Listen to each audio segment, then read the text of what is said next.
Viral, momen dua pria baik hati bantu dorong sepeda kakek penjual buah, banjir pujian warganet.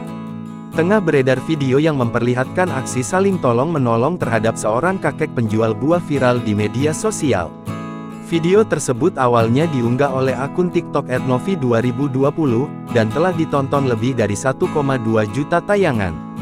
Dalam video tersebut, terlihat seorang kakek yang kesulitan mendorong sepeda yang berisi dagangan buahnya. Ia kesulitan lantaran mendorong sepedanya yang penuh dengan buah pepaya dan harus menaiki tanjakan yang cukup curam. Kondisi lalu lintas pun terlihat macet. Namun, beruntungnya ada seorang pria berbaju hitam terlihat membantu mendorong sepeda kakek itu dari sisi sebelahnya. Tak hanya itu, seorang pemotor berjaket merah yang masih mengenakan helm pun turun dari motornya dan ikut membantu. Keduanya pun lantas mendorong sepeda kakek penjual buah itu. Tampak juga, pria berbaju hitam itu turut membeli pepaya dagangan kakek tersebut. Berdasarkan keterangan unggahan, momen tersebut terjadi di Kota Malang. Sontak saja, unggahan tersebut pun mengundang berbagai komentar warganet. Banyak warganet yang memberikan pujian kepada dua pria baik hati tersebut.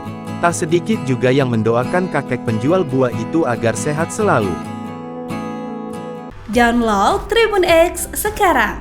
Menghadirkan lokal menjadi Indonesia.